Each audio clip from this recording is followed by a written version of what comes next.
Muy buenas tardes, bienvenidas y bienvenidos al Museo de la Mujer. Me da muchísimo gusto que nos acompañen en este ciclo que hemos organizado con motivo del 67 aniversario del voto de las mujeres, de la ciudadanía plena de las mujeres. Se lo estamos dedicando a la maestra doña Griselda Álvarez, que fuera presidenta vitalicia de la Federación Mexicana de Universitarias, y hemos invitado a las titulares de los diferentes poderes, de los tres poderes de la Unión y de los tres niveles de gobierno. El día de hoy tenemos el gran gusto de que nos acompañe la ministra Yasmín Esquivel Moza para hablarnos de cuál es la situación, cuál es la historia de las mujeres en el poder judicial.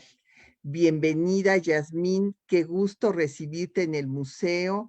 Y bueno, pues antes de que nos hagas tu presentación, quisiera yo decir brevemente, pues los datos más significativos de su trayectoria, si me permites. Bienvenida. Yo quisiera destacar que la ministra Yasmín Esquivel se formó originalmente en la Facultad de Derecho de la Universidad Nacional Autónoma de México, o sea, somos Pumas de nuestra universidad. Y después se tiene su doctorado por la Universidad Complutense de Madrid.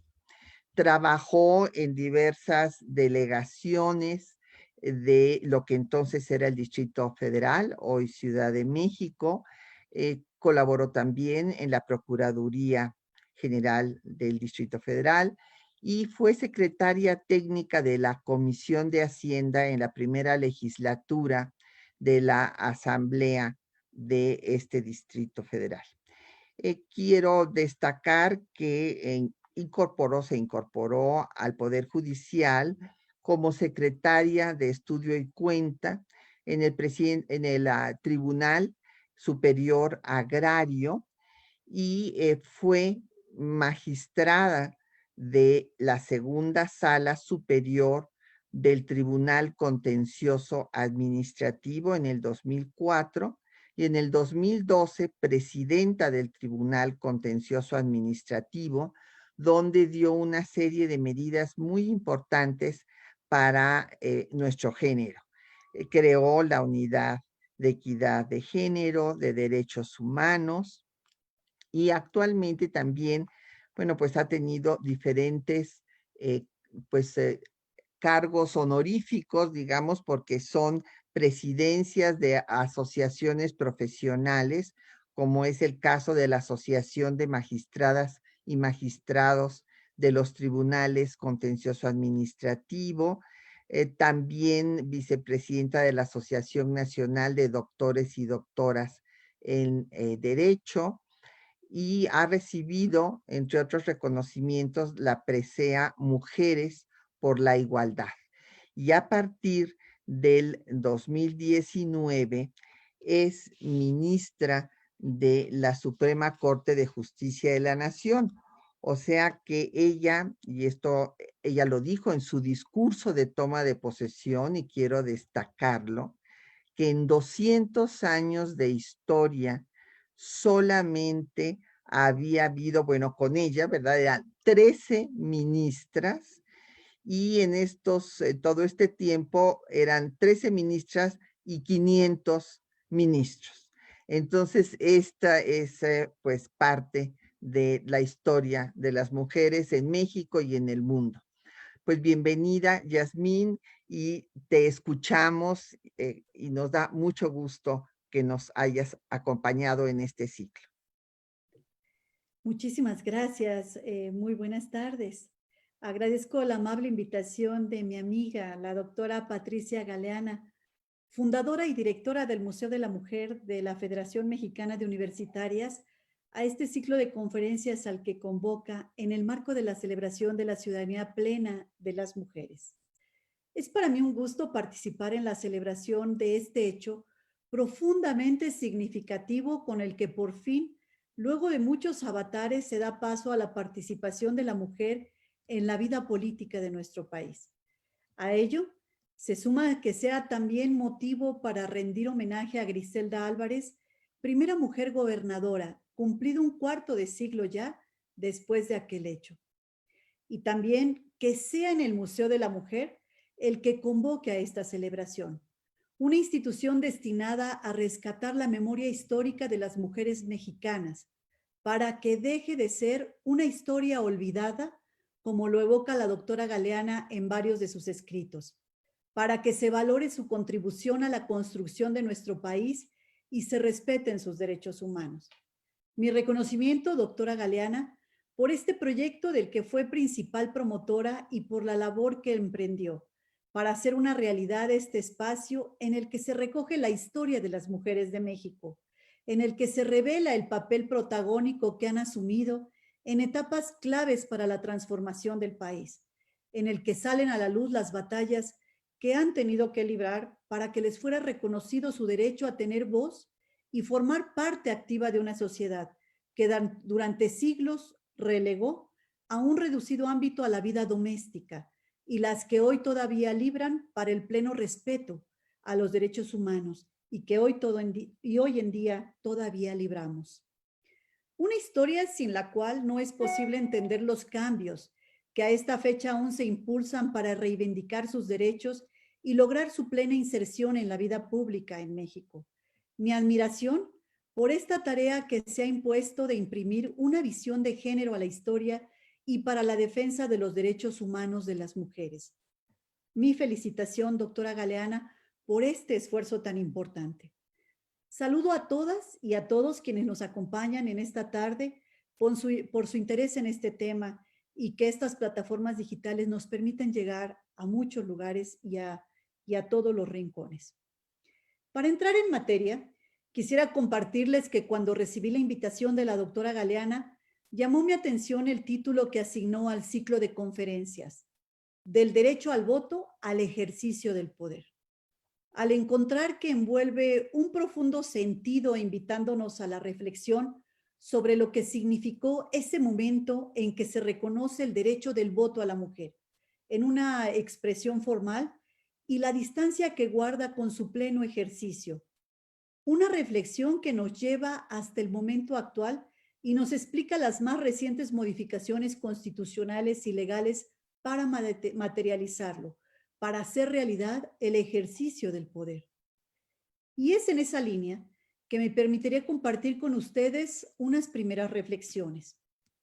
La lucha de las mujeres por el reconocimiento del derecho a votar inició desde que México surgió a la vida independiente, un hecho que quizás se ha perdido en la historia, pero es digno de rescatar.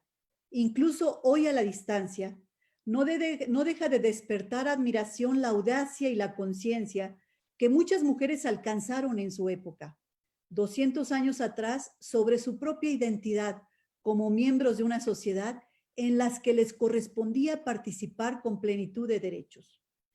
Esta lucha adquiere mayor rigor y visibilidad hacia finales del siglo XIX y principios del XX. Luego de una participación activa en la Revolución, convocado el Congreso Constituyente que daría forma a la nueva Constitución, llamada a sentar las bases de la nación mexicana.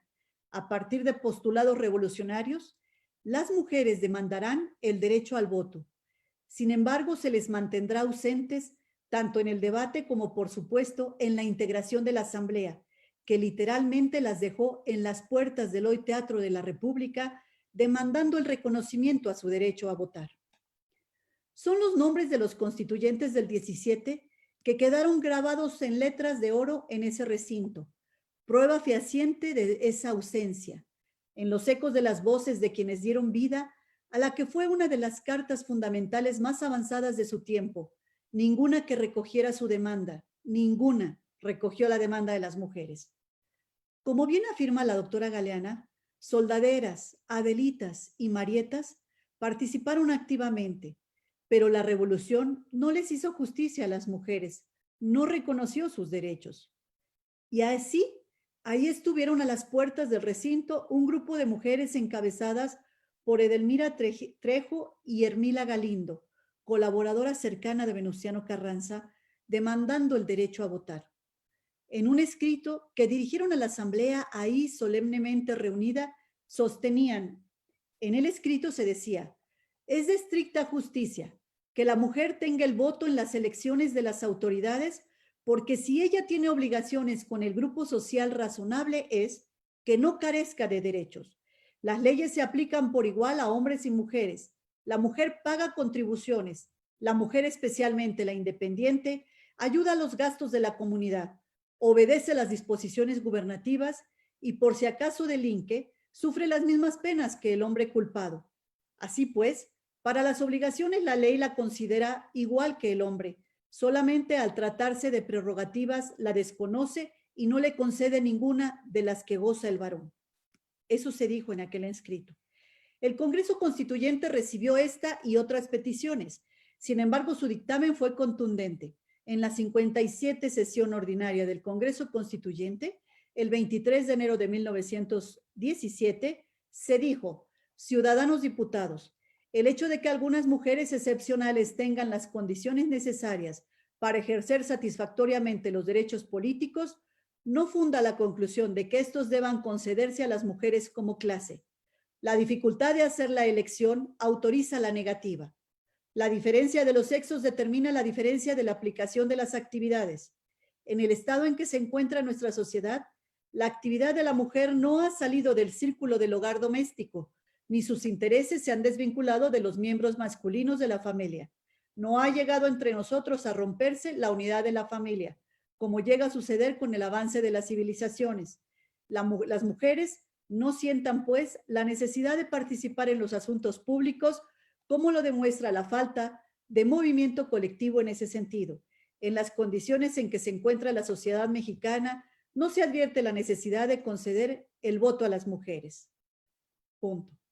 Así, el artículo 34 de la Constitución quedó redactado en los términos señalando que son ciudadanos de la República todos los que, teniendo la calidad de mexicanos, reúnan además los siguientes requisitos: haber cumplido 18 años siendo casados o 21 si no lo son, y tener un modo honesto de vivir.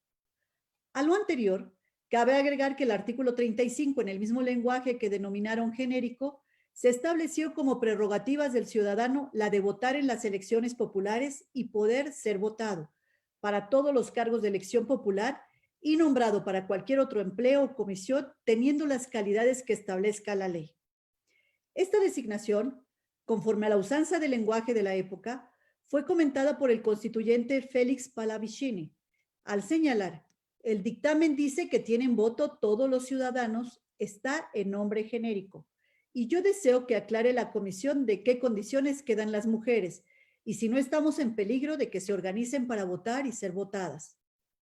A la postre, este lenguaje dio la ocasión para que Hermila Galindo, aduciendo justamente esta circunstancia, se convirtiera en la primera candidata a una diputación federal por un distrito electoral en la capital del país, en las elecciones para presidente y legisladores locales que se convocaron al día siguiente de la proclamación de la Carta Constitucional.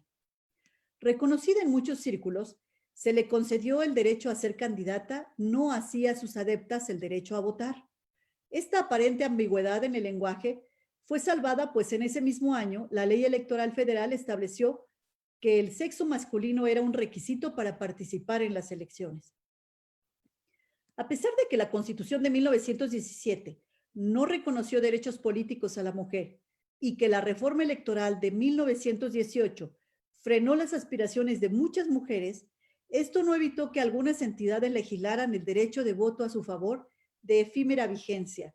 Fue el caso de Yucatán, San Luis Potosí, Chiapas y Tabasco.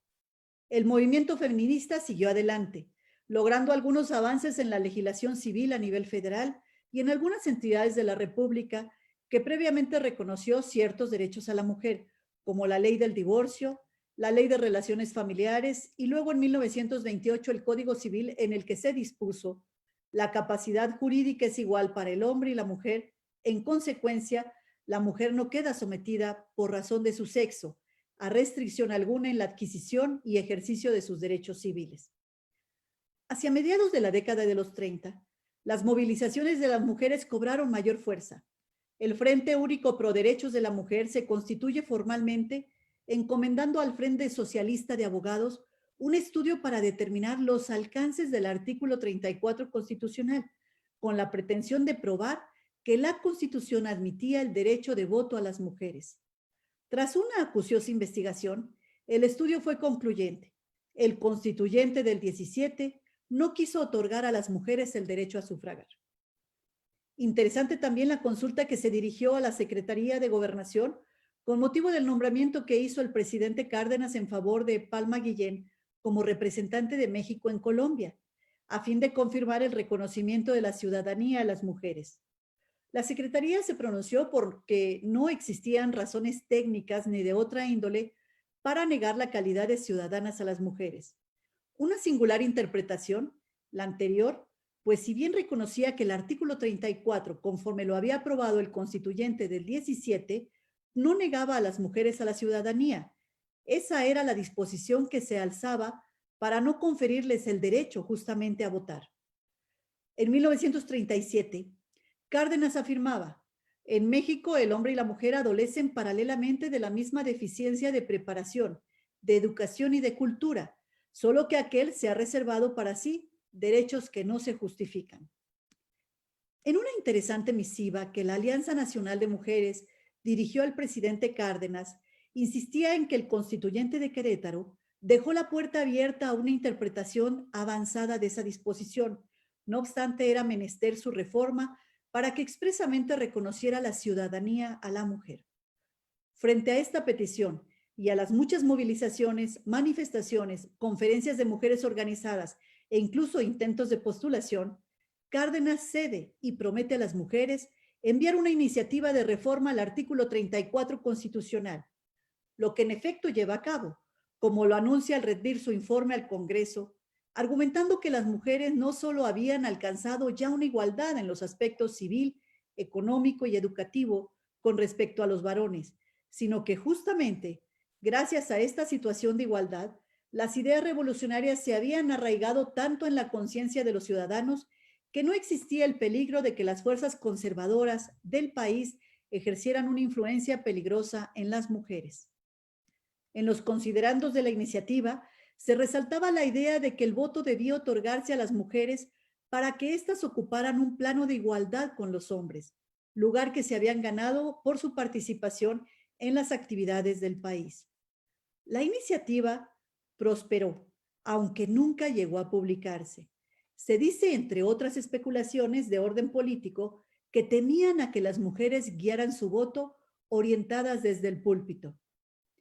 Será hasta el año de 1947 en que el presidente Miguel Alemán publica el decreto mediante el cual se adicionó el artículo 115 constitucional, confiriendo a las mujeres el derecho a participar en las elecciones municipales en igualdad de condiciones que los varones, con el derecho a votar y ser elegidas.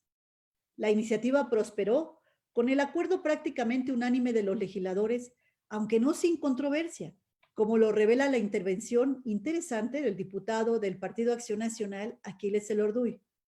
El hogar mexicano, dice el diputado, es el hogar selecto, perfecto, en donde la ternura llena la casa y los corazones de los habitantes gracias a la mujer mexicana, que ha sido y sigue siendo todavía un modelo de abnegación, de moralidad, de mansedumbre, de resignación. Ciertas costumbres venidas de fuera están alejando a las madres mexicanas un tanto cuanto de sus hijos, de su casa y de su esposo. Las señoras muy modernas juegan más que los hombres, y no solo a la brisca o al tute, sino al póker, despilfarran aún a espaldas de los señores maridos. Buenas fortunas en el frontón. Fuman que da miedo. Los jefes mexicanos de familia tenemos en el hogar un sitio donde no tenemos defectos. Para la mujer mexicana, su marido, si es feo, es guapo, si es gordo, es flaco, si es tonto, es inteligente, si es ignorante, es un sabio, porque quiere enaltecer a los ojos de ella misma y de su familia al jefe de la casa. Si vamos perdiendo los hombres, y aquí está la parte egoísta, las pocas fuentes de su superioridad, por lo menos aparente, que tenemos en el hogar, vamos a empezar a hacer cosas que no son dignas de nosotros. Ya no hay méritos mayores que el jefe de familia como no sea que gane el dinero para sostener la casa y en muchas ocasiones lo ganan ellas a la par que los maridos. De manera que si en la política, que es casi lo único que nos queda, porque en la enseñanza también son hábiles y superiores, si vamos perdiendo la única cosa siempre aparatosa, que es la política, las cuestiones externas de la casa, para que nos admiren un poco si vamos a ser iguales hasta en la calle, en las asambleas, en las cámaras o en la Corte Suprema, en los tribunales o en los anfiteatros, etcétera, etcétera. Pues entonces que nos dejan a nosotros, que nos permitan bordar, coser, moler y demás, decía el diputado Aquiles Elordoy. Esta modificación constitucional, más cercana a una concesión que al reconocimiento de sus derechos, significó un exiguo avance acotada que fue al ámbito municipal. Con motivo de la reforma al artículo 115 de la Constitución en Aguascalientes, María del Carmen Martín del Campo se convierte en la primera presidenta municipal de esa ciudad. No omito mencionar que para estas fechas el presidente alemán ya había nombrado 2 delegadas, una en Milpalta y otra en Xochimilco, así como también nombró a María Lavalle Urbina como magistrada del Tribunal Superior de Justicia y a Dolores Seduán en el Tribunal Fiscal de la Federación. Finalmente, el 10 de diciembre de 1952, a unos días de iniciado su mandato, el presidente Adolfo Ruiz Cortines, cumpliendo el compromiso que contrajo ante la Asamblea Nacional Femenil durante su campaña electoral, presentó la iniciativa de reforma al artículo 34 de la Constitución General de la República, que fue aprobada y publicada en el Diario Oficial de la Federación justamente el 17 de octubre del año siguiente, es decir, en 1953.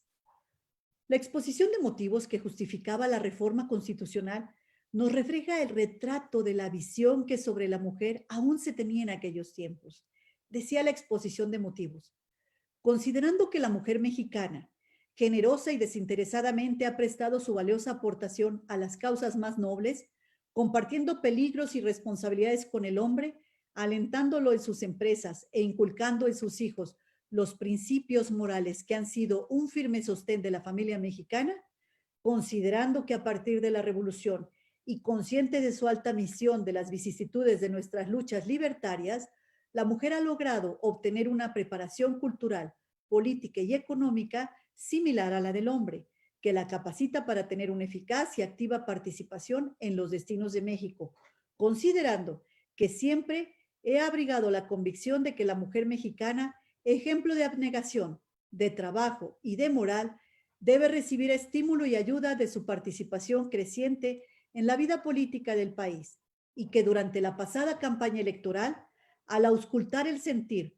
no solo de los núcleos femeninos, sino de todos los sectores sociales, se puso de manifiesto que existe un ambiente notoriamente favorable al propósito de equiparar al hombre y a la mujer en el ejercicio de sus derechos políticos, considerando asimismo que la intervención de la mujer en las elecciones municipales ha resultado benéfica. Se juzga conveniente reformar el artículo 34 de la Constitución Política de los Estados Unidos Mexicanos con el objeto de concederle iguales derechos que al hombre y reformar el artículo 115 de la propia Constitución, derogando la adición de la figura de la fracción primera de dicho artículo y que solo concedió voto activo y pasivo a la mujer para las elecciones municipales. El texto del artículo 34 constitucional quedó redactado en los siguientes términos: son ciudadanos de la República los varones y las mujeres que, teniendo la calidad de mexicanos, reúnan además los siguientes requisitos: haber cumplido 18 años siendo casados o 21 si no lo son, y tener un modo honesto de vivir. Reconocida su ciudadanía, las mujeres estaban en aptitud de ejercer los derechos que confería a tal calidad el artículo 35 constitucional, esto es, obtienen el derecho al sufragio en 2 vertientes: el sufragio activo, que les permite concurrir a emitir su voto en las elecciones populares, y el sufragio pasivo para ser postuladas como candidatas a cargos de elección popular. Así fue que en 1955, por primera vez en la historia del país, las mujeres acudieron a las urnas a emitir su voto para elegir diputados federales de la 43 legislatura. 5 mujeres son electas diputadas en los estados de Baja California, Chiapas, Jalisco, Estado de México y Nuevo León. En 1958, es electo Adolfo López Mateos como presidente de la República, quien asumió una política en la que favoreció la designación por primera vez de una mujer para integrarse como subsecretaria de Asuntos Culturales en la Secretaría de Educación Pública, con el nombramiento de la profesora Amalia Caballero de Castillo Ledón. También por primera vez, una mujer es nombrada ministra de la Suprema Corte de Justicia de la Nación, la licenciada María Cristina Salmorán de Tamayo. Además, nombró jueces, magistradas, agentes del Ministerio Público, jefas de departamento y de oficina, directoras administrativas y cónsules. El Senado tendría que esperar una década para integrar en su seno a las dos primeras mujeres, María Lavalle Urbina y Alicia Arellano Tapia. Por cierto, esta última, madre de la gobernadora Claudia Pavlovich Arellano. Ellas dos, electas en 1964. Ya muy avanzado el siglo XX, en el año de 1974 se reconoce la igualdad jurídica del hombre y la mujer con la reforma al artículo 4 constitucional que dio paso a un proceso de adecuación a la legislación secundaria. Proceso que ha sido lento si vemos, por ejemplo, que el artículo 7 de la Ley de Amparo, que prescribía que la mujer casada podía pedir amparo sin la intervención del marido, se derogó en el año de 1986. Hasta aquí, un mínimo recuento que pone de manifiesto que el reconocimiento de los derechos de la mujer no se da solo como un producto de la transformación democrática de nuestro país, sino que es una lucha la que impulsa decididamente esta transformación hacia su inclusión y que el transitar de este reconocimiento formal en el texto constitucional a un ejercicio real y efectivo de sus derechos tomará hasta la segunda década del siglo XXI. En efecto, en el correr de estos casi 70 años, se han requerido de nuevos y más profundos cambios para hacer el sufragio femenino un derecho con eficacia plena. Así, se implementaron las primeras acciones afirmativas que se incorporaron en sucesivas reformas a la Ley Electoral Federal de 1993, 1996, 2002 y 2008, cuyo impacto fue evidente.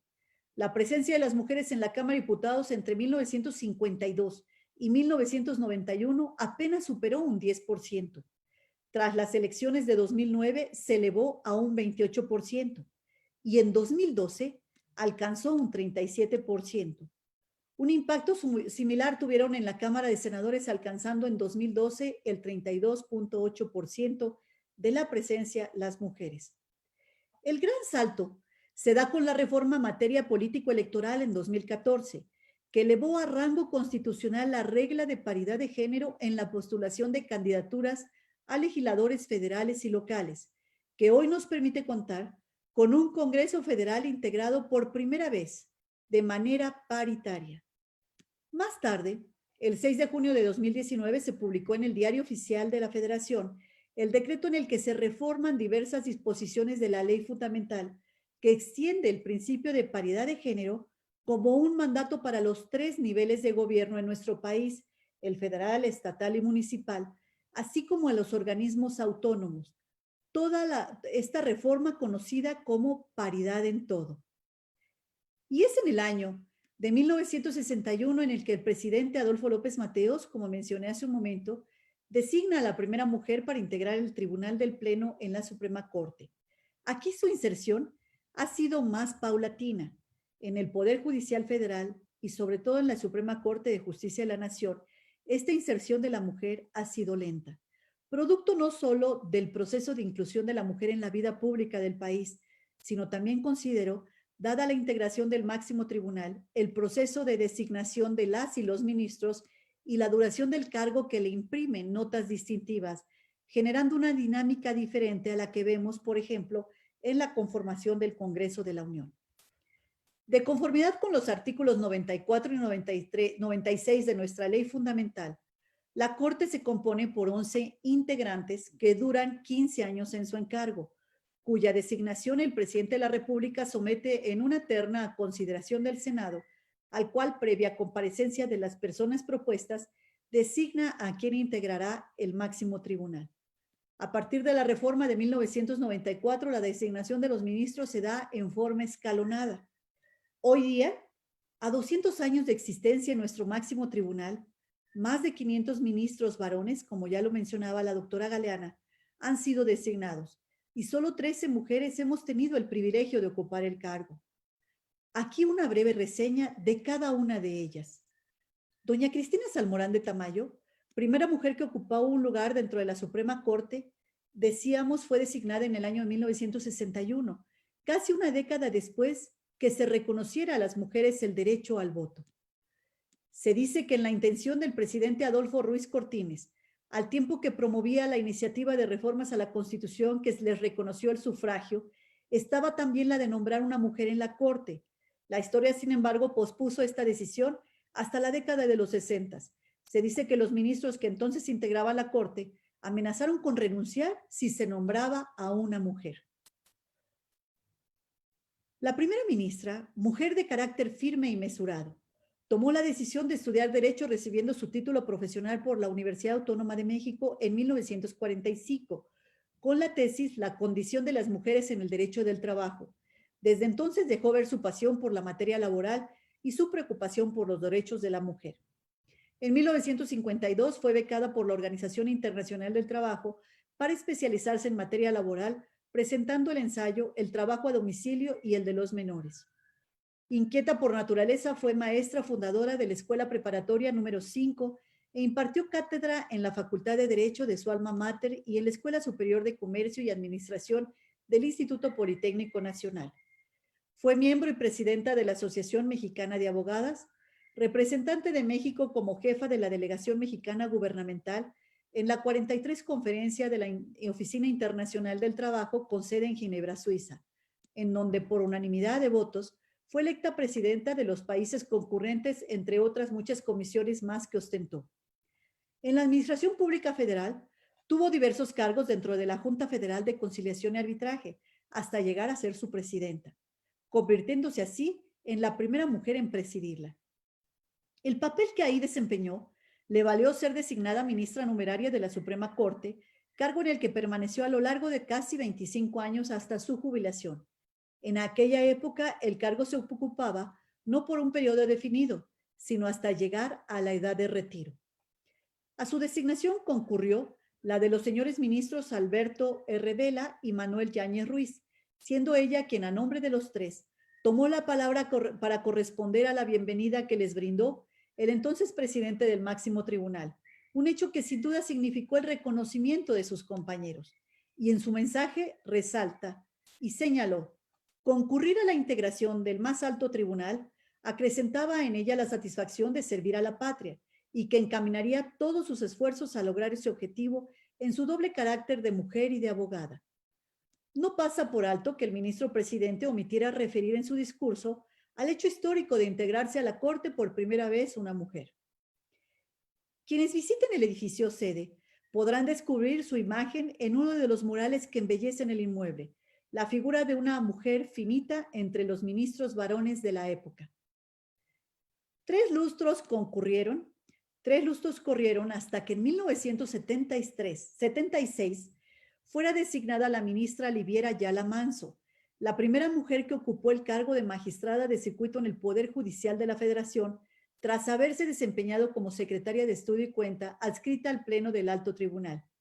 Llega a integrar la sala auxiliar, sin embargo padecía un avanzado cáncer y muere justamente un día después de habérsele notificado su designación como ministra numeraria, por lo que en realidad nunca ejerció el cargo. En ese mismo año fue designada Gloria Leonor Antes, quien por más de una década ocupó el encargo, primero como supernumeraria, luego como numeraria, mujer de amplia experiencia, pues por más de 20 años fue magistrada del Tribunal Superior de Justicia del entonces Distrito Federal.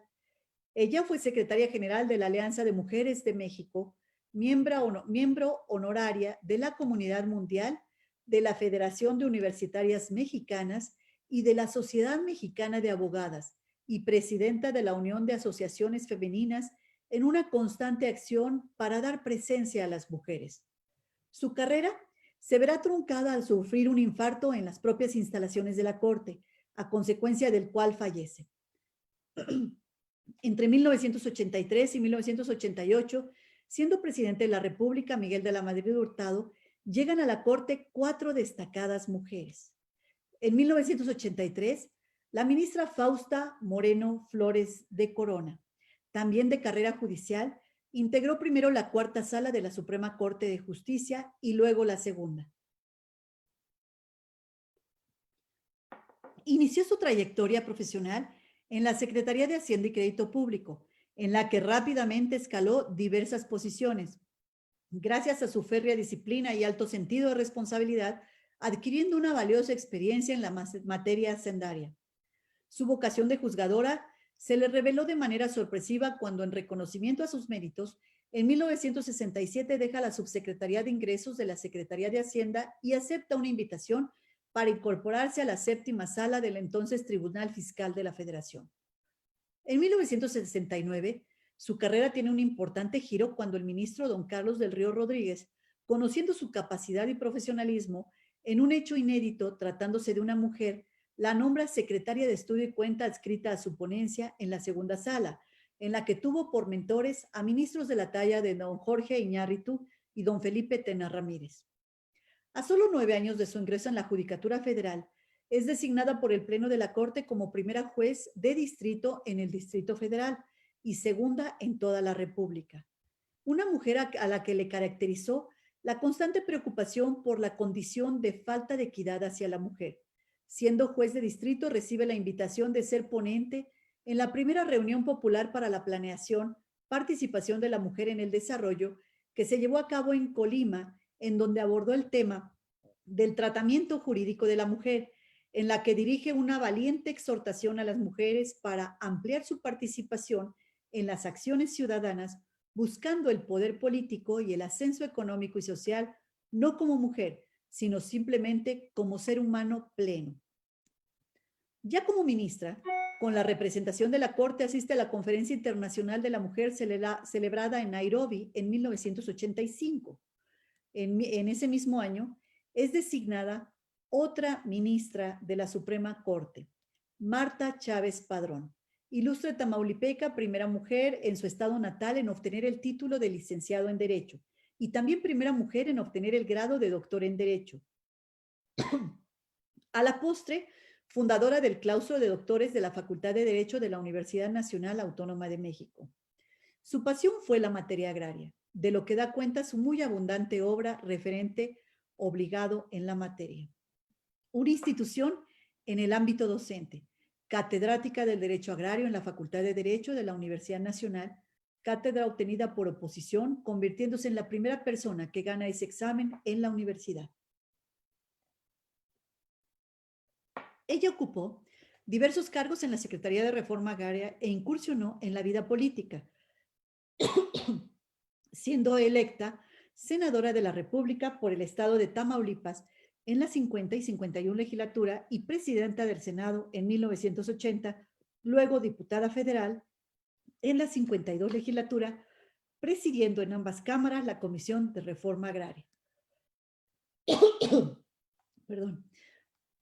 Una mujer de convicciones, ejemplo de tenacidad, de preparación, puso de manifiesto la capacidad de la mujer para desenvolverse en cualquier ámbito de la vida pública de nuestro país. Luchó por el reconocimiento de su derecho al voto y por el reconocimiento de la capacidad jurídica de la mujer campesina. Participó también como oficial, delegado oficial en la Conferencia de Organización de Naciones Unidas con motivo del Año Internacional en 1975 y 1981. También, en ese mismo año, en 1985, llega a la Corte la ministra Victoria Adato Green. Su amplia experiencia jurisdiccional la alternó con la vida política, siendo magistrada del Tribunal Superior de Justicia del entonces Distrito Federal, en el que inició su carrera judicial, interrumpió sus funciones para ocupar el cargo primero de su procuradora, segunda de Justicia y luego de Procuradora General de Justicia de la ahora Ciudad de México, siendo la primera mujer en desempeñar ese cargo, dando muestra de liderazgo y estatura política. Dulce. Su vida académica no ha sido menos activa en la Facultad de Derecho de la Universidad Nacional Autónoma de México. Impartió por oposición la cátedra de Derecho Penal y de Derecho Procesal Penal, Esta última la que también ha dictado en el Instituto Tecnológico Autónomo de México. Participó como investigadora del Instituto de Investigaciones Jurídicas y como conferencista de un sinnúmero de eventos académicos. Su vasta experiencia en la materia penal la ha recogido en varias obras y publicaciones en revistas especializadas sobre derecho penal, procesal penal y penitenciario, de menores infractores, de derechos humanos, además de participar en la comisión redactora de diversos códigos de procedimientos penales para estados de la República. Pionera en la lucha por la equidad de género, representó al Gobierno de México en el Congreso de las Naciones Unidas sobre los Derechos de la Mujer, celebrado en Nairobi, Kenia. Es además miembro de número de la Academia de Ciencias Penales, la que presidió.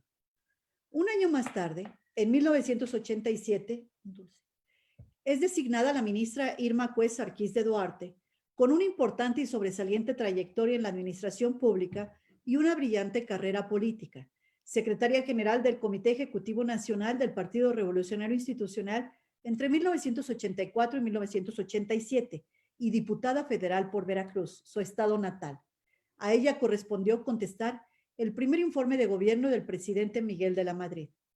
Catedrática por la Universidad Nacional Autónoma de México y autora de diversos libros, también deja un importante legado en la proyección y liderazgo de la mujer en nuestro país.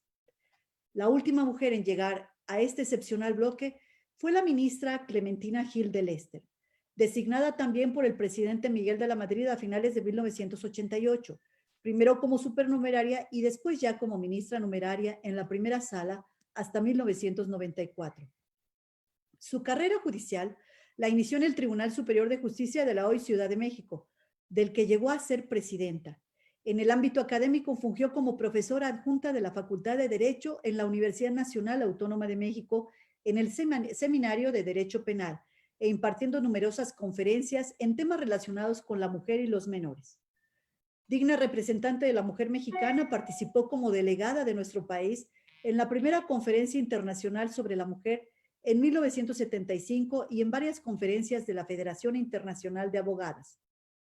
Fue fundadora de la Asociación Universitaria de Acción Jurídica y Social, presidenta del Grupo de Abogadas Mexicanas y es miembro de la Federación Internacional de Abogadas y de la Federación Nacional de Universitarias de México. La reforma constitucional en materia judicial de 1995 trajo consigo la modificación en la integración de la Corte y su competencia. A partir de entonces, la Corte se integraría ya no con 26 ministros, 21 numerarios y 5 supernumerarios, sino solo con 11. Los que ya referí son designados por un periodo de 15 años y de manera escalonada. La única mujer designada en esta primera integración, que inició funciones en febrero de 1995, fue la ministra Olga Sánchez Cordero de García Villegas. Ella, egresada de la Facultad de Derecho de la Universidad Nacional Autónoma de México y con estudio de posgrado en Política Social y Administración en University College of Cincy, en Gran Bretaña. Fue la primera mujer notaria en la historia del Distrito Federal, ahora Ciudad de México, y distinguida académica maestra titular por oposición de la Cátedra de Sociología General y Jurídica en su alma mater y coordinadora de la Cátedra de Derecho Notarial en la Academia Mexicana de Derecho Notarial. Su trayectoria jurisdiccional la inicia en el año de 1993, cuando fue designada magistrada del Tribunal Superior de Justicia del entonces Distrito Federal, cargo que desempeñó hasta su designación en 1995 como ministra de la Corte, integrando la primera sala. Una decidida impulsora de los derechos de las mujeres, actualmente, como todos sabemos, titular de la Secretaría de Gobernación, primera mujer en ocupar dicho encargo. En 2004, fue designada la 10ª mujer ministra, Margarita Luna Ramos, tras 29 años de carrera judicial en los que recorrió todos los escalafones que la integran. Ingresó como oficial judicial al Poder Judicial de la Federación en 1975, siendo aún estudiante de Derecho. De ahí fue ascendiendo hasta ser designada juez de distrito y luego magistrada de tribunal colegiado. También fue la primera mujer en integrar la sala de segunda instancia del entonces Tribunal Federal Electoral y la primera mujer en ser designada consejera de la Judicatura Federal por oposición. Además de ser doctora en Derecho con profunda inclinación por la docencia, ha sido una tenaz impulsora de los derechos de la mujer. Presidió también el Comité Interinstitucional de Equidad de Género de la Suprema Corte de Justicia de la Nación.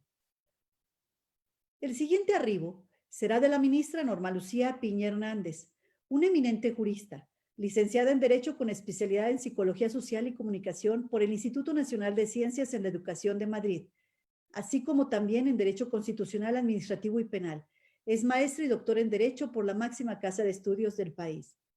De reconocida y amplia trayectoria en la carrera jurisdiccional, en la que ingresó en 1988 como secretaria proyectista en el tercer tribunal colegiado en materia administrativa del primer circuito, luego como secretaria de estudio y cuenta en la primera sala de la Corte. En 1998 es designada juez de distrito por oposición y apenas unos años más tarde, en el 2000, como magistrada de circuito, también por oposición, cargo en que fue ratificada y ocupó hasta el año 2015, que fue designada como integrante del Tribunal Pleno. Le distingue una gran vocación por la ciencia, impartiendo la cátedra en distintas universidades. En marzo del 2019, tuve el privilegio de haber sido designada por el Senado de la República una de las 3 mujeres que actualmente integramos el Pleno de la Corte, entre 11 que somos, 8 varones y 3 mujeres. Recordemos también que la ministra Ana Margarita Ríos Farjat fue designada en diciembre del 2019. Por igual, la ministra Ríos Farjat es una distinguida jurista, abogada de la Facultad de Derecho y Ciencias Sociales de la Universidad Autónoma de Nuevo León. Cuenta con maestría en Derecho Fiscal en la misma universidad y diversos cursos de especialización. Es además doctora en Política Pública por el Tecnológico de Monterrey. Inició su ejercicio profesional en el Juzgado Tercero de Distrito del Cuarto Circuito, primero como meritoria y posteriormente como actuaria judicial. Más tarde se dedicara a casi 2 décadas al ejercicio profesional independiente, como litigante, consultora en reconocidas firmas. Dejó la práctica privada en diciembre del 2018 al convertirse en jefa del Servicio de Administración Tributaria, marcado su gestión, entre otras cosas, por la lucha frontal contra la evasión fiscal, así con el fomento al civismo fiscal, la transparencia, la formalidad, la igualdad en el trato fiscal. También ha sido una muy destacada docente y autora de varios libros, entre ellos algunas obras de poesía.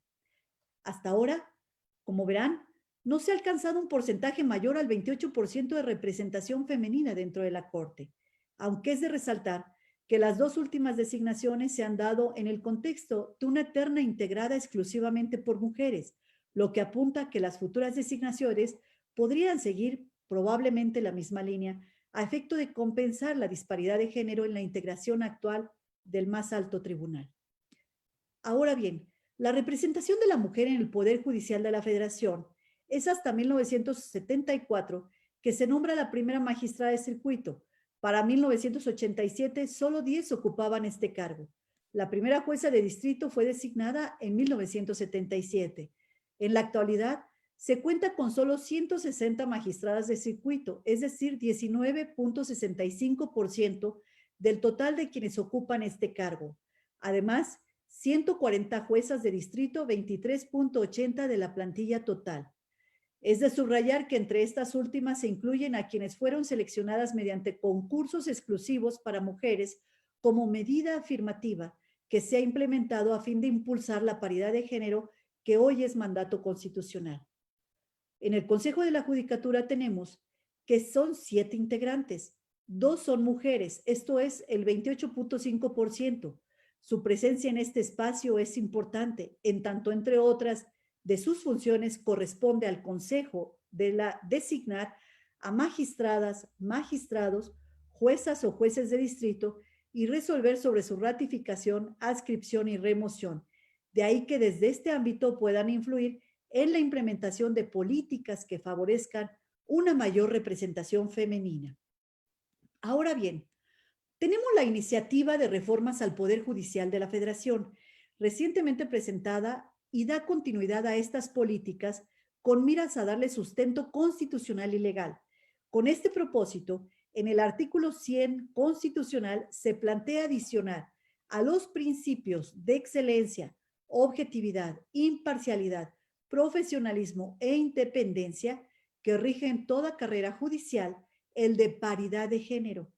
A partir de esta propuesta, el mérito y la igualdad de oportunidades, así como la paridad de género, serán las premisas fundamentales para el acceso a los diversos cargos de carrera judicial, desde oficial judicial hasta magistrado de circuito, desterrando prácticas nocivas y propiciando la presencia de más y mejores mujeres en más y mejores cargos en el Poder Judicial Federal.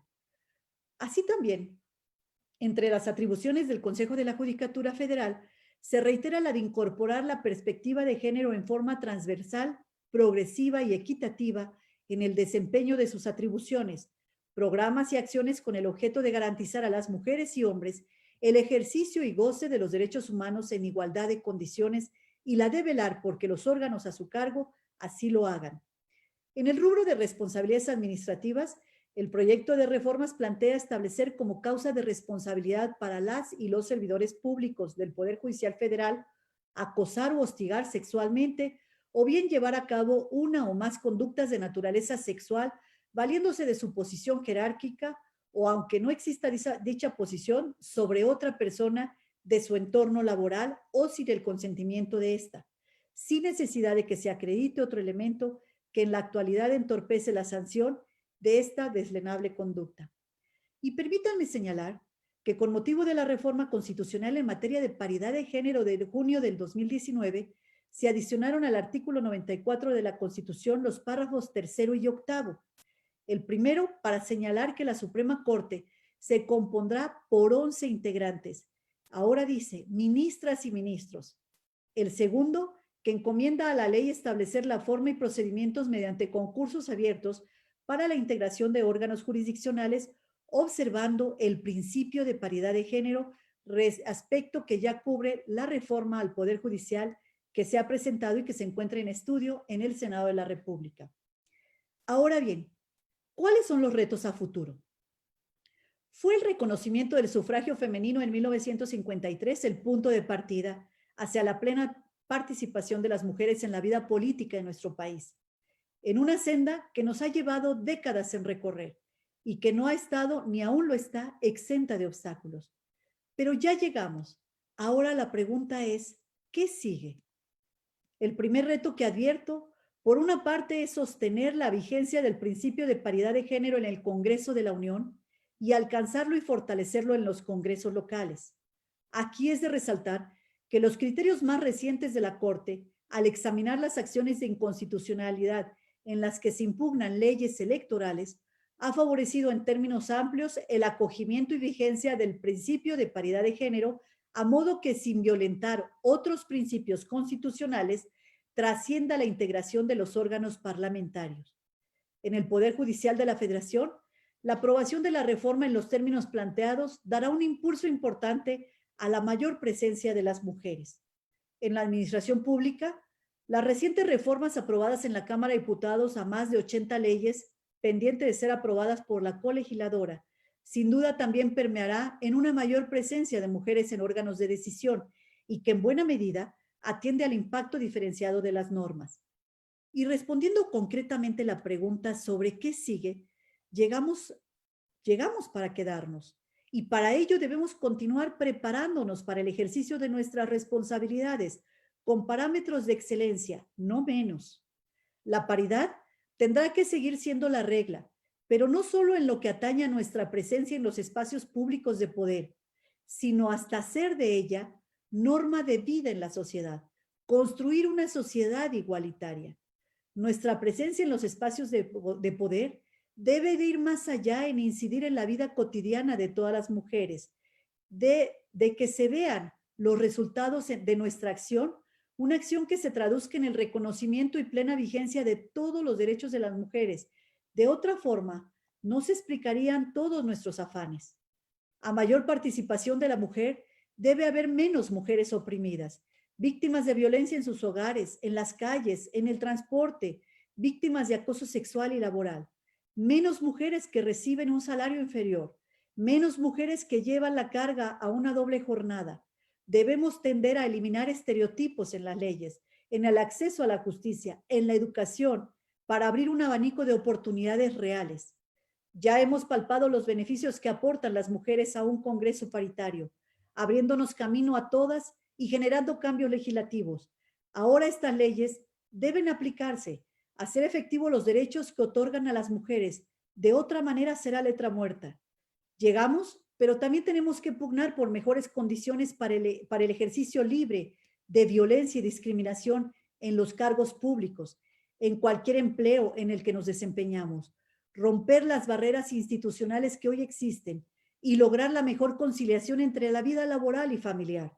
Hemos visto durante la pandemia que las cargas de la doble jornada laboral de las mujeres se han incrementado y que las labores de cuidado siguen recayendo sobre ellas. Debemos insistir en la educación. Debemos formar ciudadanas y ciudadanos en los que eche raíz la convicción de que unas y otros son iguales, en los que prive el respeto a los derechos de los demás y la tolerancia frente a las diferencias. Y cierro con lo más grave del problema, la violencia contra la mujer en todos los ámbitos, incluida la que se alza y trasciende el ámbito de su participación política. El reconocimiento a esta forma de violencia que obliga a las mujeres a retirarse de las contiendas electorales o a asumir su encargo, sea amenazándolas, secuestrándolas o hasta privándolas de la vida, llevó a expedir una amplia reforma legal para prevenirla y sancionarla, publicada apenas el 13 de abril de este año, en el imperativo de eliminar toda forma de violencia utilizada en el ánimo de intimidar y mermar el avance de las mujeres en nuestro país. Se avecinan los más grandes comicios en la historia de nuestro país y de esa reforma debe hacerse plenamente vigente. Y concluyo esta charla con una frase de Griselda Álvarez que hoy en día considero sigue vigente, en la que convocara a las mujeres a inaugurar un tiempo nuevo de plena igualdad con los hombres, sin reclamar privilegios que no requerimos, ni aceptar desventajas que no merecemos. Muchísimas gracias.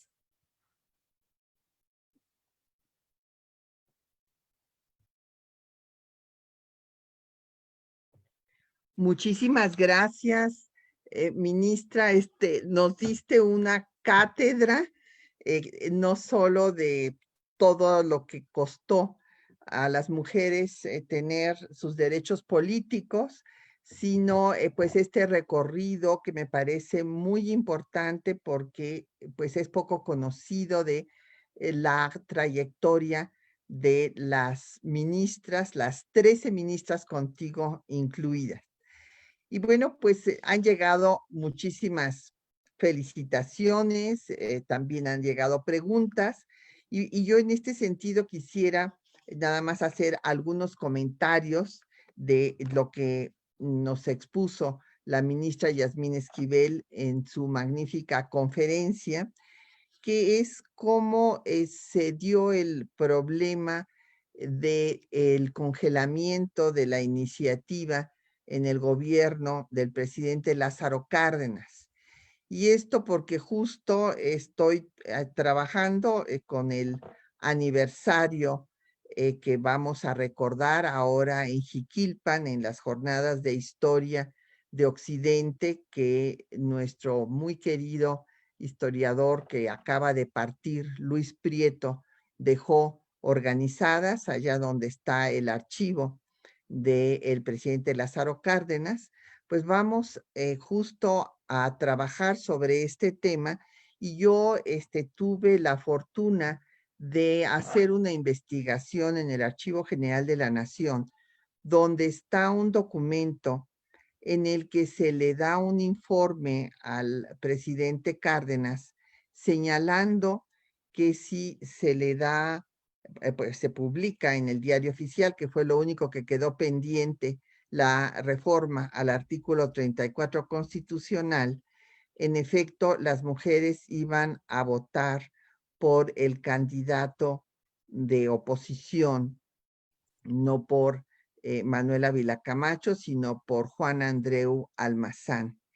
Este es un documento que puede ver todas las personas que gusten, está en el Archivo General de la Nación y creo que es importante entender que el presidente Cárdenas tenía la experiencia de lo que acababa de suceder en España, que justamente los grupos de izquierda habían pugnado por darle la ciudadanía a las mujeres y las mujeres fueron a votar por la derecha. Esto es un hecho que a veces algunas compañeras les cuesta trabajo a algunas historiadoras, colegas, aceptar, pero pues son hechos, es una realidad. Creo muy importante lo que nos acaba de presentar la ministra de cómo vienen reformas para que en la carrera judicial pues haya esta paridad de género, porque tenemos que reconocer que el cambio de la cultura patriarcal, en donde el hombre nace para mandar y la mujer para obedecer, pues fue un cambio se ha dado, que todavía no acaba, que se ha dado pues por el marco jurídico, por el establecimiento de la paridad, por ejemplo, pues tenemos en efecto un congreso en donde ya lo hay, pero esto pues es importante que sea transversal a todos los demás poderes y los niveles de gobierno, porque si vemos en las presidencias municipales, pues todavía es muy baja el nivel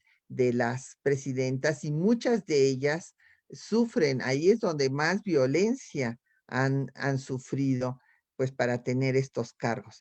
Entonces, como muy bien nos dijo la ministra, a lo que tenemos que aspirar es a una normalidad democrática con una igualdad sustantiva y pues esto se necesita que se aplique el marco jurídico, políticas públicas y un sistema educativo que genere una nueva cultura que supere estas desigualdades. Pues quisiera yo pasar ahora, si me permites, Yasmín, a decirte, hay muchísimas felicitaciones y más preguntas. Voy a decir primero las felicitaciones y luego las preguntas para pedirte tus comentarios.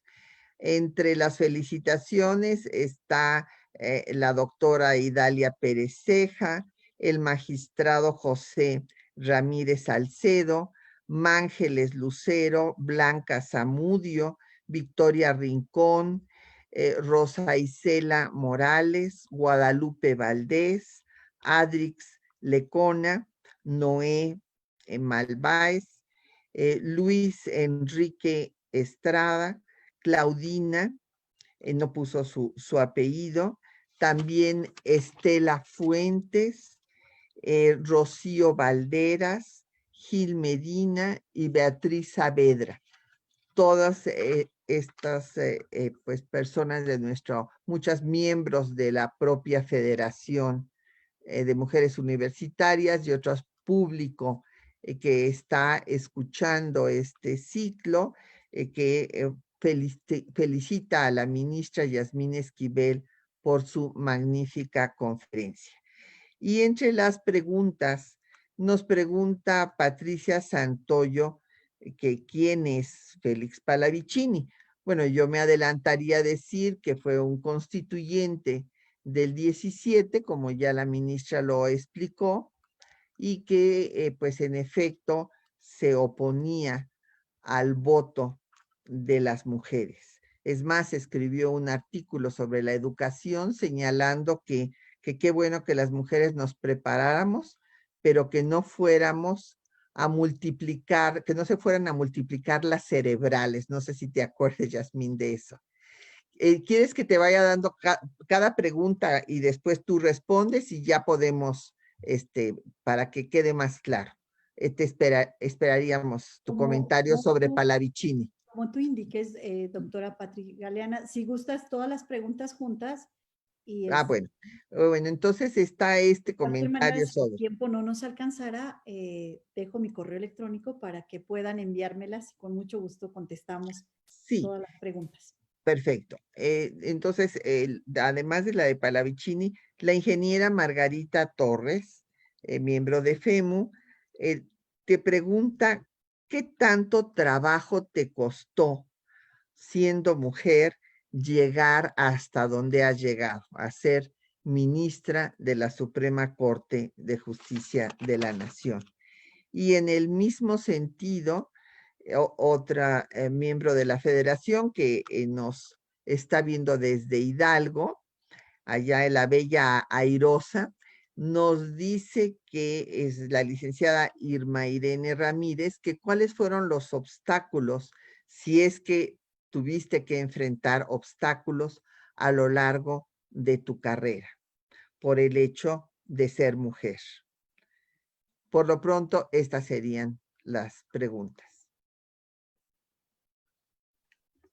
Muchas gracias, doctora Patricia Galera, por esta oportunidad de platicar. Y una disculpa, ando un poquito afónica, pero bueno, El cambio de clima. el cambio de clima, efectivamente. Eh, ¿cuánto, ¿Cuánto trabajo me ha costado llegar a esto? Pues yo les diría que uno de los principios en los que uno debe formar su carrera, y cuando estoy frente a auditorios de mujeres jóvenes o de inclusive de varones jóvenes, siempre les comento que la preparación, el estudio, la dedicación es los pilares que a mí me han ayudado para ir subiendo e ir escalando en diferentes etapas de mi vida. Pues ha sido una vida de mucho estudio, de mucho trabajo y de esfuerzo a lo largo de más de 35 años ya de trabajo. Durante estos 35 años he tenido la oportunidad de trabajar con grandes mujeres. Trabajé en una época con Kena Moreno, a quien le aprendí muchísimas de sus habilidades profesionales y políticas. También he trabajado al lado de hombres muy talentosos a lo largo de todo este tiempo. Inclusive estuve en alguna época en 1992 con el doctor Diego Valadez, que estuvo al frente de la Procuraduría General de Justicia de la Ciudad de México, ahora Ciudad de México. En aquella época, un gran constitucionalista, el doctor Valadez, con quien también fue mi maestro y mi jefe. Y en fin, a lo largo de muchos años, ha sido una carrera de 35 años donde he escalado desde ser jefe de oficina en una oficina administrativa en la delegación Coyoacán, después la delegación Azcapotzalco, la delegación Benito Juárez y posteriormente en diferentes áreas en el gobierno central como directora de asuntos políticos, luego en la Asamblea Legislativa, en la Procuraduría General de Justicia de la ciudad y posteriormente también en el ámbito federal. En el año 2000 ingreso a los tribunales agrarios. En aquella época yo tomo varias decisiones importantes en mi vida. Una de ellas fue hacer el doctorado, ingresar a estudiar el doctorado, y la otra, dedicarme a la carrera jurisdiccional en el año 2000. Y es así como ingreso a los tribunales agrarios como secretaria de estudio y cuenta de la Sala Superior de los Tribunales.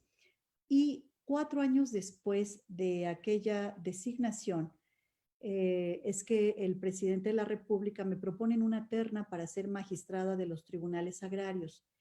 Cuando el Senado de la República decide, después de un examen minucioso a los aspirantes, que yo sea la que ocupe la plaza de magistrada de los tribunales agrarios, y tomo protesta, en ese momento fue la primera ocasión que pensé que probablemente pudiera llegar algún día a ser ministra de la Corte. Sin embargo, eso se veía muy lejano, toda vez que faltaba bastante tiempo para poder continuar trabajando, esforzándonos, elaborando proyectos. Dirigir un tribunal no fue tarea sencilla, y menos un tribunal donde confluyen los intereses de los campesinos, los intereses por la tierra de estos grupos vulnerables. No fue una tarea sencilla, pero fue una tarea con mucha dedicación y esfuerzo. Así se da que en el año 2004 el presidente me propone para ser magistrada, y luego, posteriormente, 5 años después, en el año 2009, el jefe de gobierno de la ciudad me propone para ser magistrada del Tribunal de Justicia Administrativa de la Ciudad de México. En aquel entonces, al llegar yo a la materia administrativa, en ese momento convivir con un pleno de 7 magistrados no era ninguna tarea sencilla, porque era tratar de confluir y concurrir todas las ideas y los tratamientos jurídicos que se le daban al expediente. Una de las cosas que para mí me ayudó mucho fue el respeto a mis compañeros y el respeto a mis compañeras. A través del respeto a sus ideas, a sus planteamientos, a sus posiciones jurídicas y sobre todo la defensa hacia esa naturaleza que tienen los órganos colegiados, que es justamente la diversidad de las opiniones jurídicas, fue que unos años más tarde, 2 o 3 años después, me eligen su presidenta del propio Tribunal de Justicia Administrativa y mis compañeros varones votan por mí y eso me llenó de gran satisfacción porque sabemos que como mujeres nos es en ocasiones difícil ir, ir caminando con todos esos obstáculos que va uno, que se va presentando a lo largo de la carrera profesional. Entonces, yo la verdad es que celebré mucho que mis compañeros y mis compañeras hayan optado porque yo fuera la presidenta en el año 2012. Así, posteriormente, también en toda la República, los magistrados y magistradas de los diferentes tribunales del país decidieron que fuera la presidenta nacional, pero justamente era por esa dedicación y empeño a la función que estamos realizando. Y quiero comentarles algo que me sucedió que fue para mí importante, hablando de la trayectoria y los obstáculos. Cuando el presidente de la República hace año y medio me propone para ir en la terna para ser ministra de la Corte, formar parte de esta terna, una terna difícil, una terna complicada. Éramos 3 mujeres, las 3 doctoras en Derecho, las 3 mujeres con una vida profesional dedicada a las cuestiones jurisdiccionales y en el otro caso a las cuestiones académicas. No era una terna fácil. Cuando yo estaba frente al Pleno del Senado de la República, una de las más altas tribunas del país, la más alta tribuna del país en el Senado de la República, en ese momento pensé en todas aquellas niñas, adolescentes y mujeres que en ese momento me estaban viendo y que en ese momento estaban analizando cuál pudiera ser las palabras que yo decía en ese momento y también podría ser referente de todas ellas. Y eso todavía aún más hizo que me esforzara por tener una presentación que fuera digna de un referente para todas aquellas estudiantes que están en las facultades de Derecho haciendo grandes esfuerzos por salir adelante, rompiendo esos techos de cristal y tratando de superarse, prepararse todos los días. Pensé también en todas aquellas mujeres que estuvieron antes de nosotros, esas mujeres que abrieron brecha, esas mujeres que han caminado, esas mujeres que han estudiado y se han esforzado, que han escrito, que han participado y no hacer quedar mal a esas mujeres que estuvieron antes de nosotros y ser referente para las mujeres que vinieran atrás. Pensé todo eso cuando estaba al frente en el Senado de la República y considero que esos han sido la experiencia que yo he tenido en cuanto a este trabajo y que se hace un trabajo de esfuerzo sin duda alguna y un trabajo con muchos obstáculos a lo largo de toda esta carrera profesional. Gracias, Patricia. Muy bien, pues ha llegado otra pregunta desde Puebla. De allá nos llama eh, pues, la licenciada García Olmedo para ver cuáles han sido, Rocío García Olmedo, que cuál ha sido el recorrido que han tenido que seguir en el Poder Judicial para tener pues una mayor inclusión. Ella nos llama desde Puebla y Gloria Luz Alexandre felicita a la ministra y así como la doctora Gloria Ramírez y les gustaría saber su postura frente a la autonomía de las mujeres, de sus derechos, sus derechos reproductivos, ya que la Suprema Corte de Justicia de la Nación tiene pendiente de resolver 3 acciones de inconstitucionalidad frente a las reformas que protegen la vida desde la concepción y que está llevando a las mujeres de Veracruz, Sinaloa y Nuevo León a ser privadas de su libertad y acusadas de homicidio agravado en razón de parentesco. Este comentario y de esta pregunta, además de la doctora Gloria Ramírez, también la hace la doctora Lourdes Enríquez. Sí, gracias, doctora Patricia Galeana. El recorrido a lo largo del Poder Judicial y la inclusión de las mujeres en todo esto, nos enfrentamos las mujeres a un problema que seguramente muchas de las que me están escuchando lo habrán vivido, en donde se abren los procesos para la selección para determinados puestos, ya sea secretarias de acuerdos, secretarios de estudio y cuenta, juezas o magistradas. Al abrir los procesos, uno de los problemas que nos enfrentamos es que en caso de ganar en esta evaluación y en este proceso de selección, en caso de que una mujer gane, a lo mismo que los hombres, se les asigna en muchas ocasiones en entidades diferentes a donde ellas residen, de tal manera que tienen que en muchas ocasiones dejar hijos, marido, los hermanos, los padres. La mujer normalmente está en el centro del núcleo familiar, no puede desplazarse con facilidad a una ciudad diferente a la que ella vive. Y ese es uno de los obstáculos que se presentan para las mujeres que quieren acceder a ser juezas o magistradas. Ese es un problema muy importante que quiero destacar, porque se les pregunta a las mujeres que ya tienen tantos años en el Poder Judicial Federal, ¿por qué no has participado en los concursos? Y dice, porque me van a asignar a un lugar diferente, a donde esté la plaza vacante o por las necesidades del servicio donde se requiera la jueza o magistrada, ahí me van a asignar y entonces se genera este problema que se da, que es justamente el problema de la asignación de la plaza, el tema de la residencia que va a tener esa jueza o magistrada.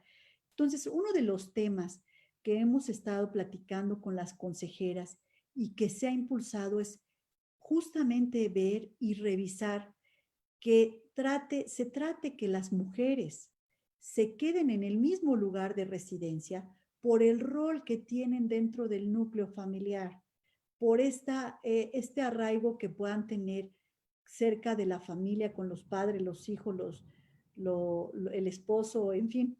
Entonces, que puedan tener el misma adscripción que su residencia. Esto no es fácil, o bien que si se llegan a adscribir en un lugar diferente, este sea lo más cercano posible para que puedan las mujeres estar en posición de acceder a esas plazas, a esas plazas de jueces y magistrados. Entonces, ha sido uno de los problemas que ha estado atendiendo el Poder Judicial Federal. Otro de los problemas que ha estado atendiendo es hacer concursos exclusivos de mujeres.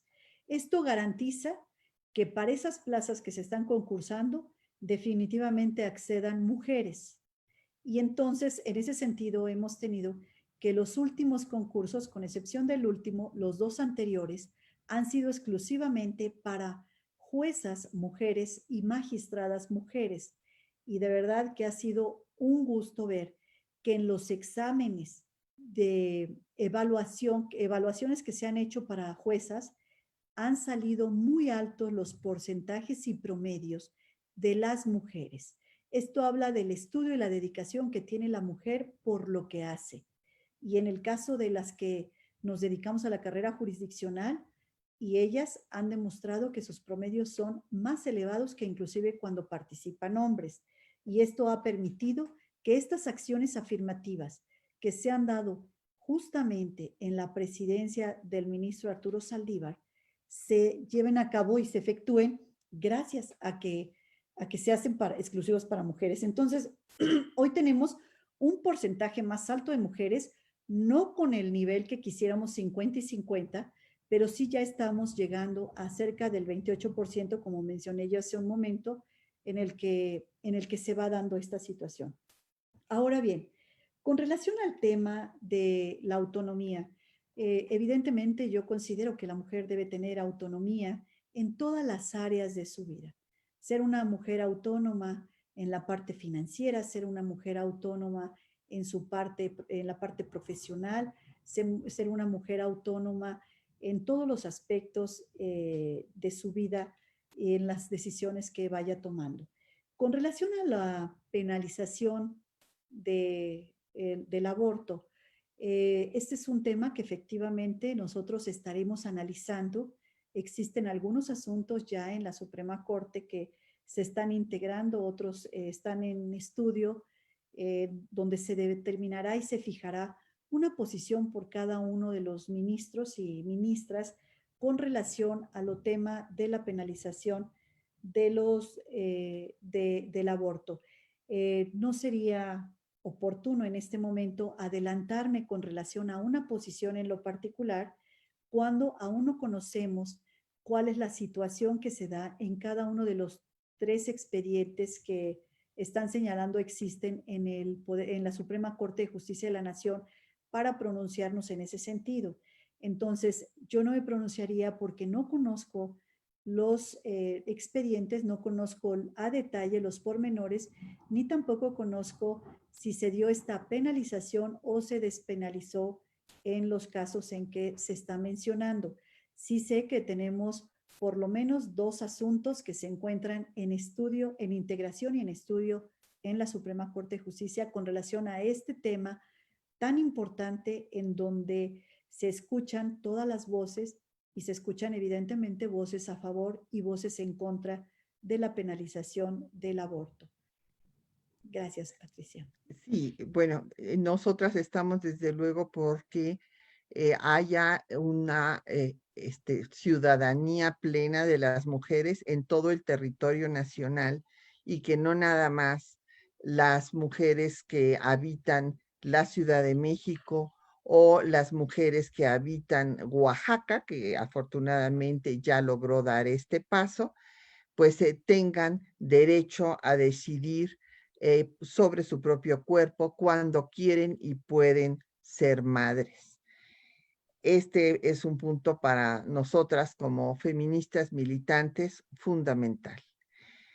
También hubo felicitaciones de mujeres en las ciencias por la presentación y Pablo Dab pregunta que si considera que el obstáculo más grande que enfrenta nuestra sociedad para la participación equitativa de la mujer en los puestos, cuál considera el obstáculo más grande para que pueda haber una participación equitativa en el Poder Judicial. Por otra parte, Ivonne Peñalosa pregunta que por qué no hemos logrado vencer la coyuntura de la paridad de género. Bueno, aquí yo nada más metería mi cuchara, Yasmín, si me lo permites, pero evidentemente estamos frente a un cambio cultural, o sea, se tiene que deconstruir una cultura que tiene siglos de existir y crear una nueva.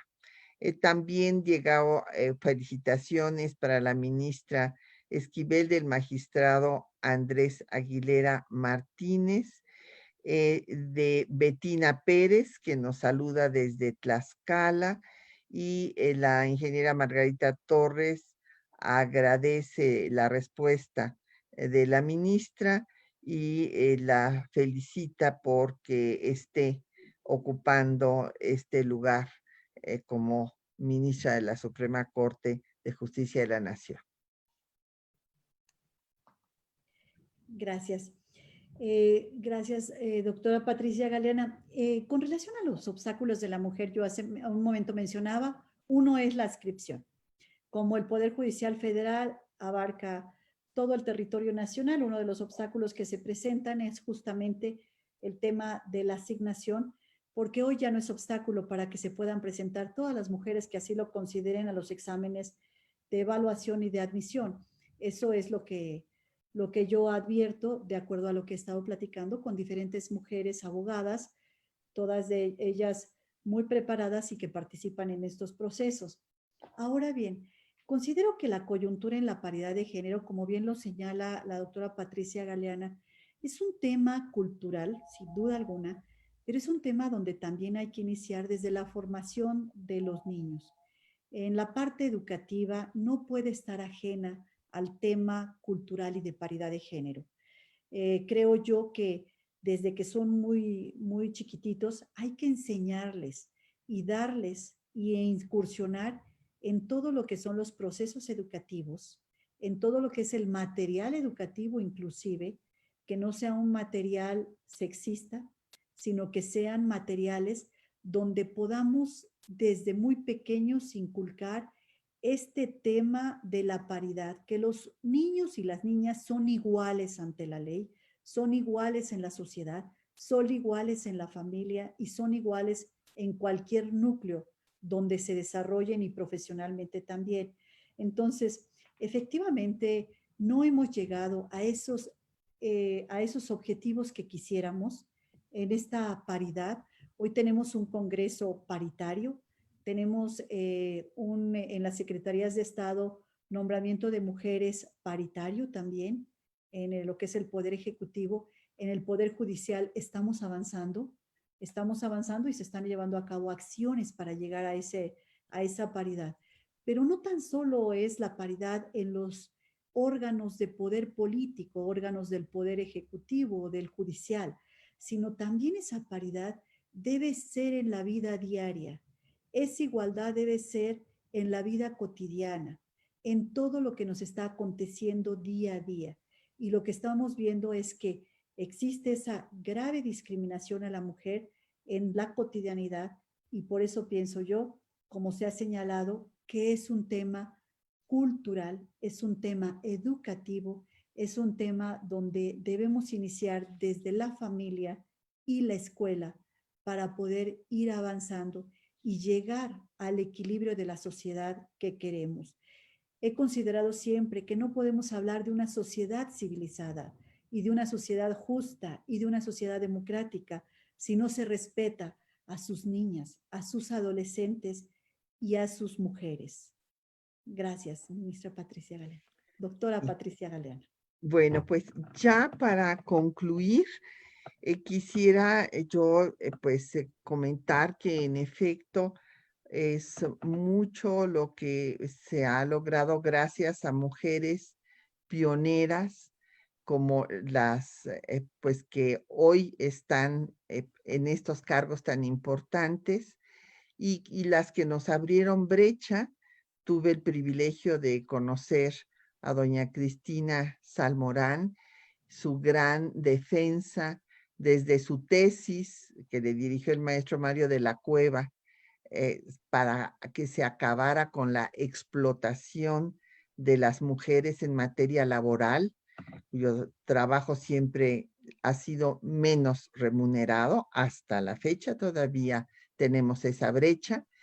Y ella inició desde su gestión que hubiera lugares que ya ahora es obligatorio para que las mujeres pudieran amamantar a sus hijos, para que pudieran dejar a los niños. En fin, es una óptica ciertamente diferente y eso es lo que yo quisiera pedirle a la ministra Yasmín Esquivel para concluir la perspectiva de equidad de género para impartir justicia, para juzgar cuál es esa perspectiva y el grave problema que nos muestra lo mucho que nos falta por avanzar es el que tengamos un altísimo índice de feminicidios, el más alto en América Latina, de acuerdo a la proporción de la población, y pues la violencia que se incrementó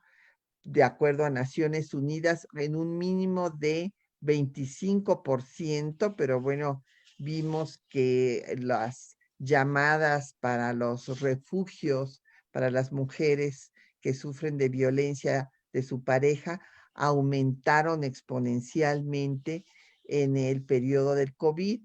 Entonces, bueno, pues ciertamente tenemos que esforzarnos por trabajar aún más en este parteaguas que nos ha tocado vivir. Es un parteaguas histórico en el que ha puesto de manifiesto el problema de la desigualdad, el problema de la discriminación que todavía sufren las mujeres en México y en el mundo. Gracias, gracias, doctora Patricia Galeana. Pues efectivamente, uno de los grandes temas es juzgar con perspectiva de género. Cuando nosotros hablamos de juzgar con perspectiva de género, estamos hablando mirando las circunstancias de desigualdad que pesan sobre las mujeres.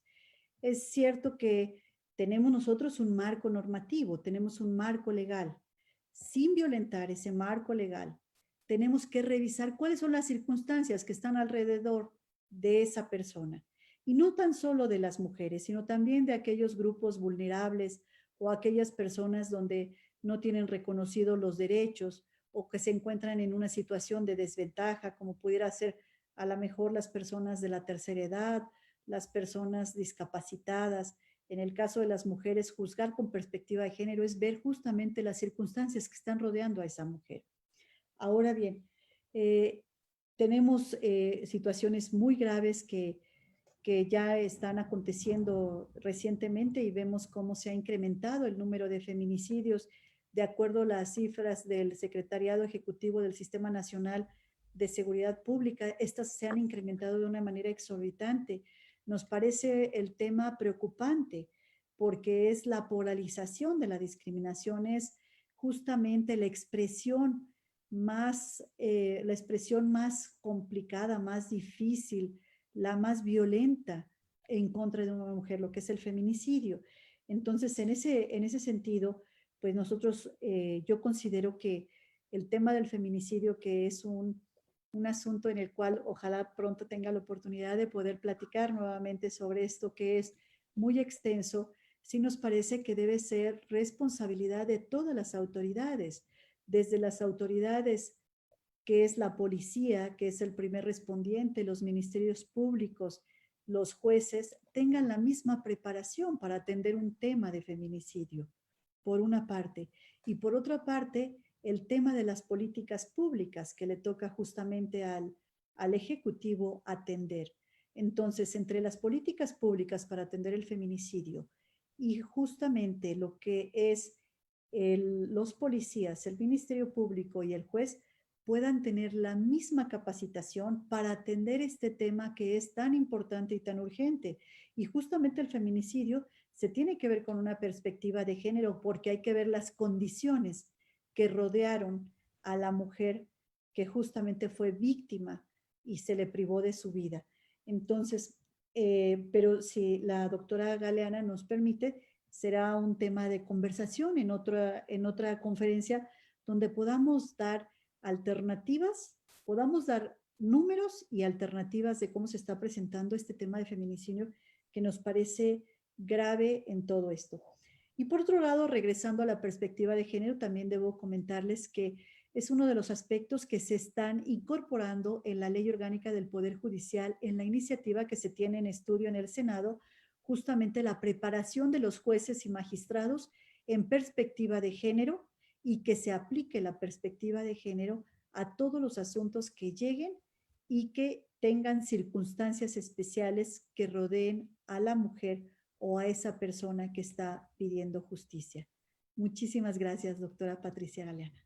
Al contrario, pues ha sido un verdadero gusto, un privilegio contar con la participación de la ministra Yasmín Esquivel Moza.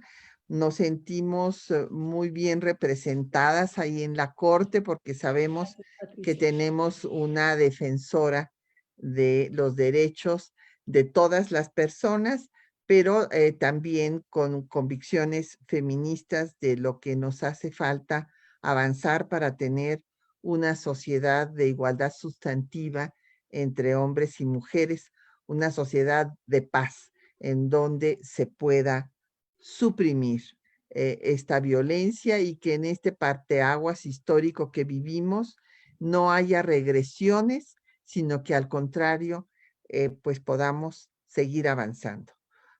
Muchísimas gracias y le damos su reconocimiento, bueno, un Muchas gracias, doctora reconocimiento Galeana. de que ahorita se lo damos virtualmente por su excelente conferencia y te lo haremos llegar después físicamente. Esperamos pronto podernos reunir, que ya pase la pandemia. Gracias, Muchi- doctora Galeana. Muchas gracias y el Museo de la Mujer Gracias que y siga trabajando en agradecemos. todos estos temas. Qué linda. Agradecemos a todas las personas que nos estuvieron acompañando. Hubo una última felicitación de Ivonne Peñalosa, que nos llamó desde Tampico, Tamaulipas, y que nos dice que fue muy interesante y saludos combativos desde Tampico, Tamaulipas. Pues allá también Gracias. van nuestros saludos. Estamos unidas en esta lucha por la defensa de la persona humana, independientemente de su sexo o cualquier otra condición. Gracias. Gracias, ministra, y les esperamos el próximo jueves en la continuación de nuestro ciclo a las 6 de la tarde. Hay otras actividades, vean nuestra cartelera en museodelamujer.org.mx. Muy buenas noches.